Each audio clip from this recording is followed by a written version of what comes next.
people, how are you? It's been a long time. So I thought I'd start vlogging today because I'm on the way to immigrations because my visa is expired. So this is what we have to go through to get my visa renewed. But obviously, as you know, in England at the moment they've gone into lockdown. Well, our Thursday's going back into a full lockdown, so flights are stopping. So I'm going to see what happens in here. I won't be able to record, but I'll let you know how it goes. I'm now in. I'm just walking around to the actual office now. One thing, man, I've noticed is that when you come, obviously, you come to a country, you come to Africa, and you think, yeah, I'm home, but it's still really hard for us, man. Like, having to go through this renewing a visa and giving reasons and this and the other. It's not easy, and I think that, you know, obviously Tanzania is quite new to having diasporans coming here. So I think it's something that needs to be worked on in regards to how we can move forward and how they can recognise diasporans here and make the process different. I know that in Gambia they're going through that process at the moment, but you know, sometimes it's just like you're still looked at as a foreigner. We are, but obviously we were taken, but not by choice, it was forced. So let's see how it goes. I'll give you the update when I finish. So just left the immigration office. I had to hand in papers like a visa form, visa extension form, my passport, what else did I give? Visa extension, passport, a letter to why I wanted to stay, a reference for the country, and what else? And there's a copy of my old visa, and she told me to come back in an hour. So basically I've left everything then, I've got to go back in an hour. Hopefully just to pick up my passport and my visa will be, you know, extended. But at the moment, I think because the UK have going into lockdown on Thursday and stopping outbound flights, you know, that's going to be another reason for people to have to stay on. I think a lot of people I know have actually given that reason, COVID-19, why they can't return to their country. But yeah, let's see how it goes. I'm going to try and go and get something to eat now. I haven't ate all morning, and then return in an hour. So I'm just coming to a local restaurant just to wait for that hour and get some food. I've ordered chapati and stew. And yeah, it's been such a long time since I've vlogged. It's just been crazy. Like, it's been so busy, and I feel like I've just kind of been not doing what I usually do, but I'm back now. I'm trying to sort out what days I'm going to upload. So there's just been loads of things going on, like been doing consultations, stuff like that. The elections happened, so the internet's been down. Also things like my laptop not working. Just all sorts of madness going on. But yeah, I'm in this local restaurant in like the city. And yeah, I'm trying to chill, but yeah, going back to the visa thing, it's like, I think being a diaspora is hard because we want to come home so badly, and it's like we're still seen as foreigners. Like, we've got the process we've got to go through is like what every person has to go through, the Mzungus, everyone goes through the process that we go, we're part of that same process, and it kind of seems unfair, and I don't know why it's not been recognised still, why we still have to go through this process, like in most countries. Like, why haven't Africa come together and thought, okay then, how do we make it easier for diasporans? Why is that not being done? Like, but you know, it's just one of them things we've got to go through, and I just pray that, you know, for myself and other people who are going through the same process. I've got a lot of friends who are here and their visas have kind of expired at the same time, so they're coming up to immigrations. It's kind of nerve-wracking, you know, you're thinking, are they going to accept it, are they not going to accept it? You know, like, we're trying to live, we're trying to make change, we're trying to repatriate, but it's not that easy. And even like the visa, even the residential permit is not that easy. If there's anybody who is part of immigrations, who knows the process, who knows how things could be easier for us, drop a comment in the comment box below and let us know, help us, because we need people who are part of the system, who understands it better than us, to help us. So if there's any of you out there who works for immigrations, who deals with permits, drop a comment in my comments below and just kind of give us the process, let us know how it can be made easier for us. So yeah, so that's it really, that's all that's been happening. I went out last night to Kidimbury Beach, which was really good. Woke up early this morning, and that's it really. So I'm just yeah, just here. But anyway, get back to the food and then I'll be back. Bye. This is my food. Chapati, bean stew and chicken stew.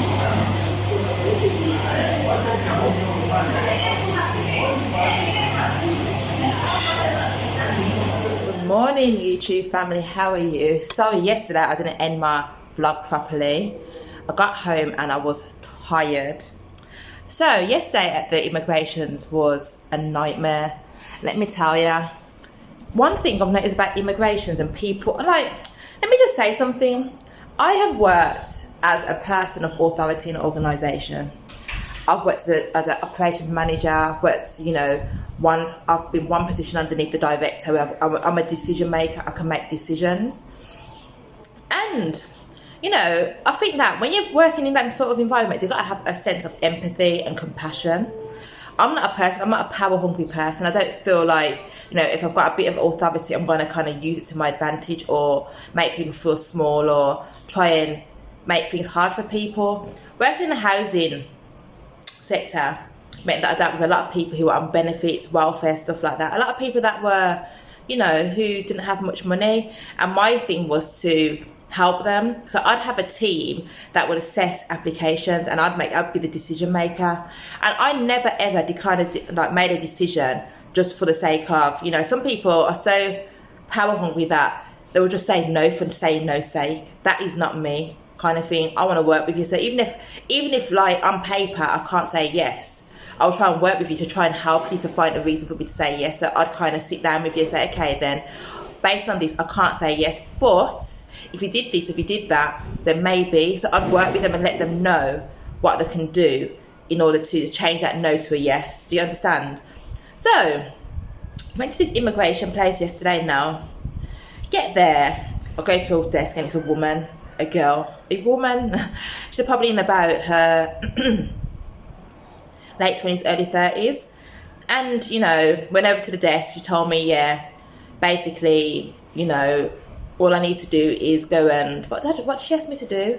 I had my forms already, so she says to me, go over to the printing place, and she asked me to get something. I can't remember what it was. She asked me to do something. No, she took all the paper. She was like, come back in an hour and I'll process your visa. Go back in an hour. She goes, you need a return ticket before we can actually process it. Obviously, I was going to Ghana after I left here, so I didn't have a return ticket booked because my plan was to come here, go to Ghana, but I didn't book my Ghana ticket because I didn't know when the borders were going to open. Obviously, within that, I decided to stay here, so I haven't got a return ticket. So I said, okay then, so went off and got that sorted.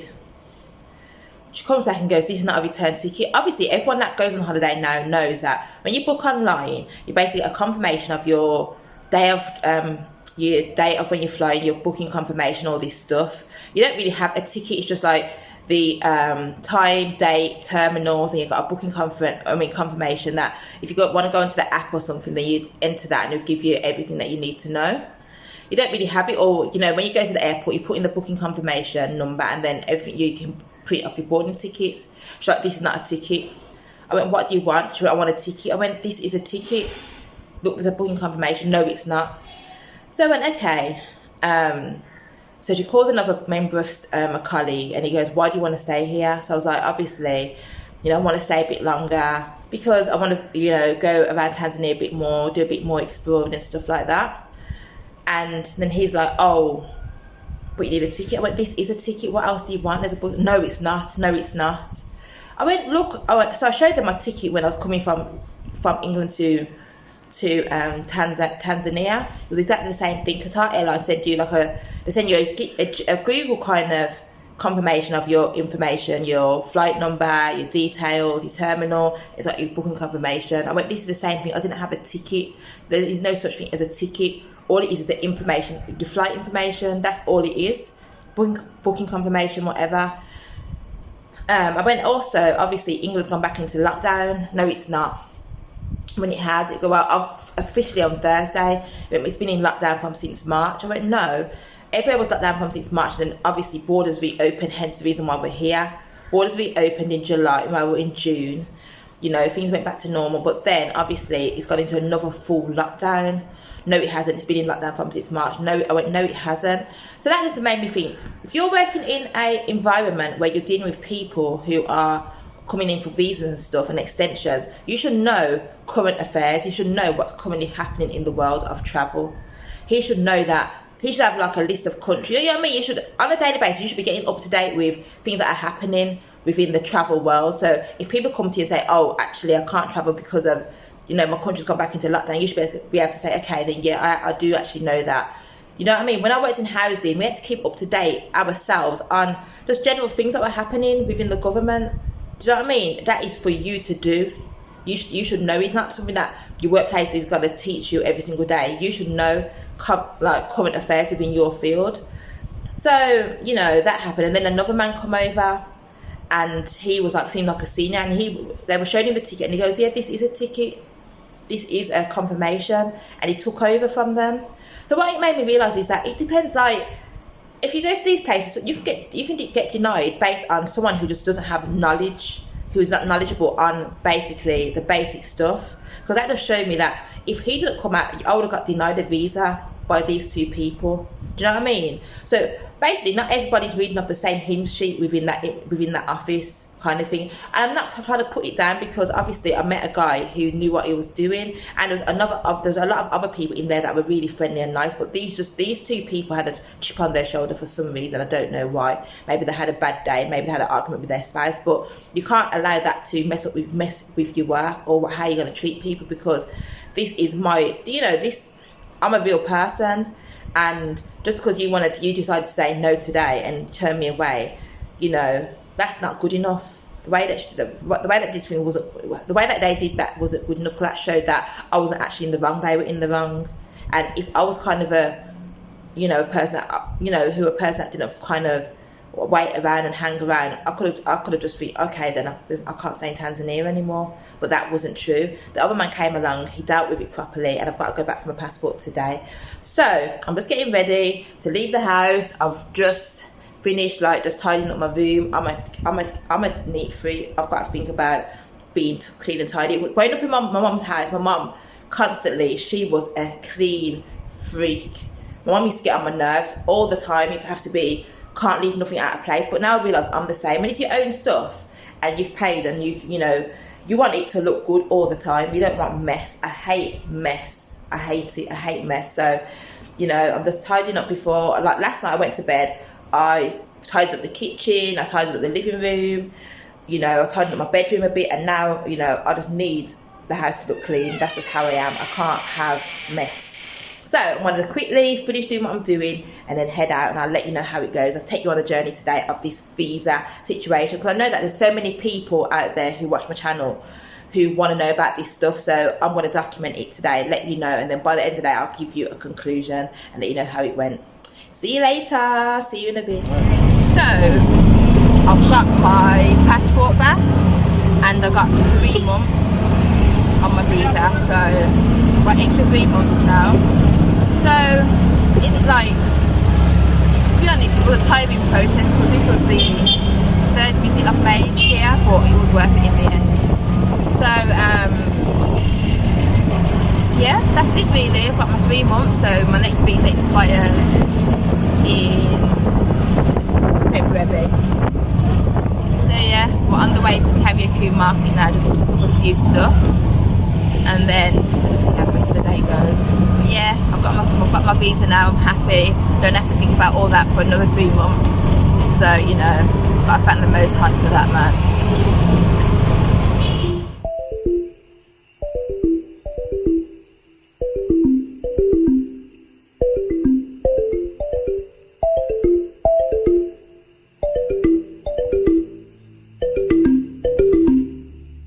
Part of the market that sells like containers and stuff. If you want to do anything, you've got like the containers, bottles.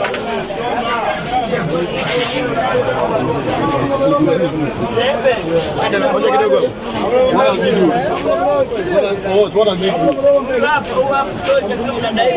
More bottles and stuff. So if you got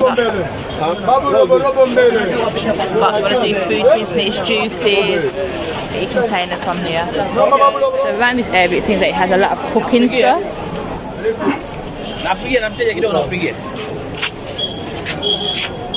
Microwave, pots. I need to fry pan and container. This is only this for food, this is only for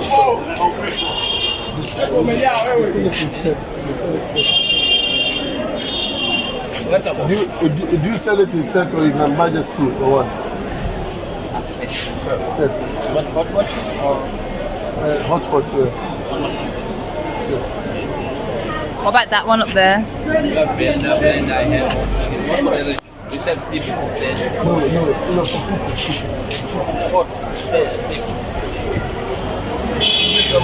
How much avocado price? Shilling gap? 500 for one. Okay, good price, very good price. Very Now good you're price. talking. Now you do it. So you know what?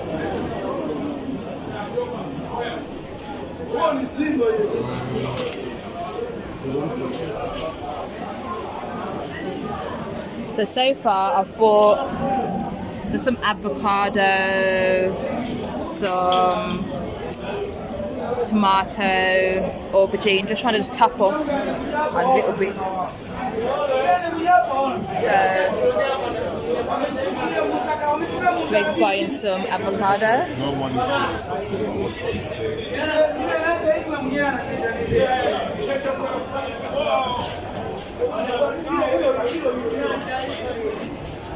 How many are you buying? 2.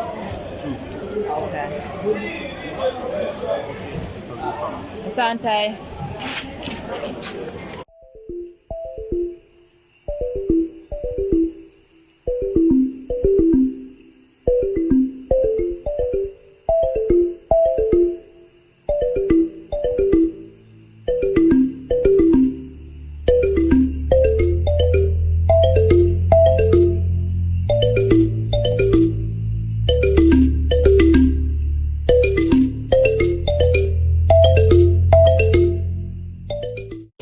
Coming through now where they do the dried fish, smoked fish, as you can see here.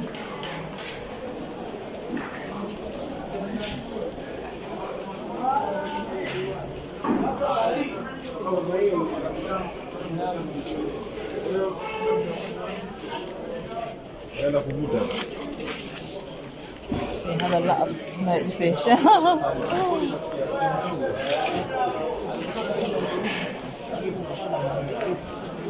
Dried fish. On our way back at the market. I didn't plan to buy food, but I just thought I'd top up because after today I'm going to stay in to do work. So on our way back out.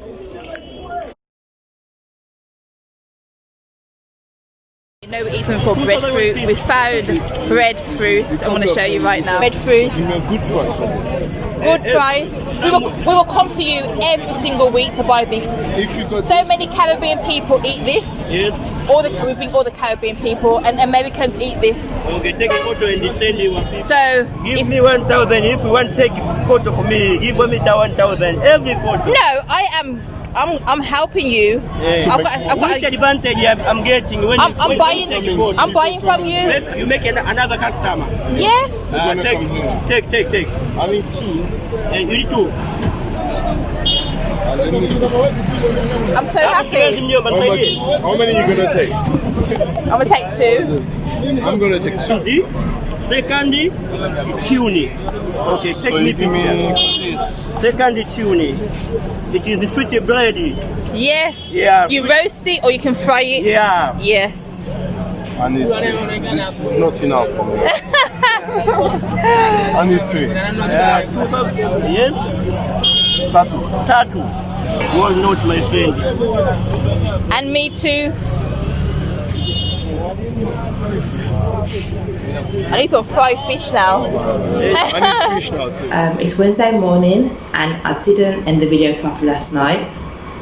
I came in, I cooked steamed fish, I did roasted breadfruit, I did dasheen and cocoyam. No, sorry, dasheen is cocoyam, and boiled plantain, and it went down a treat.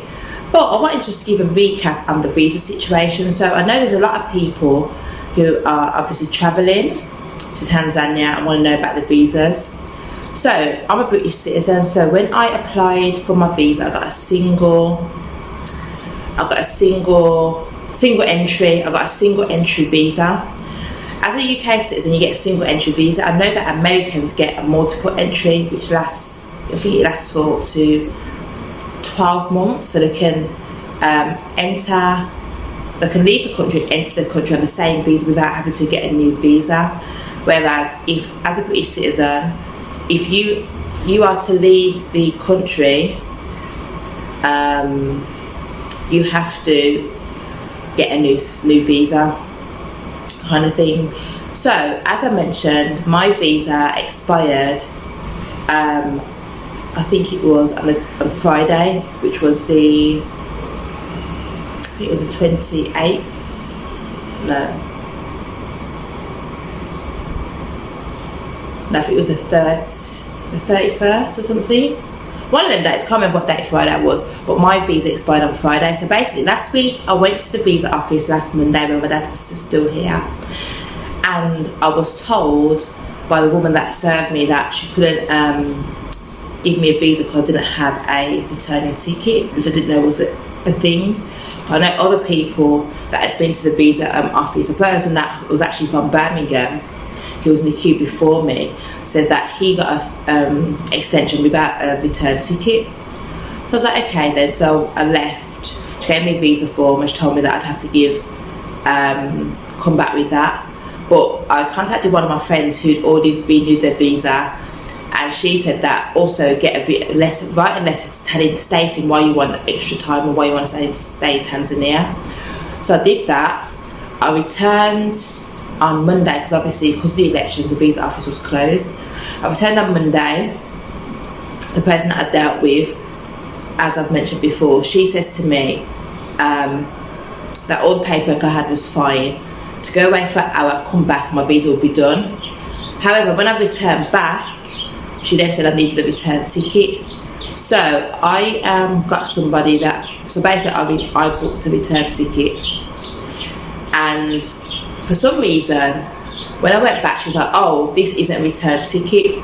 I went, yes it is. As many of us know, when we travel now, you don't actually get a ticket, you just get a kind of itinerary with a booking confirmation. But when you get to the airport, you put in your booking confirmation, and while you put in your booking confirmation, all your details come up, and I think you print off your boarding pass and stuff like that if it's self-check-in. And then if it's not self-check-in, you go to the desk, you give them the booking number and your passport.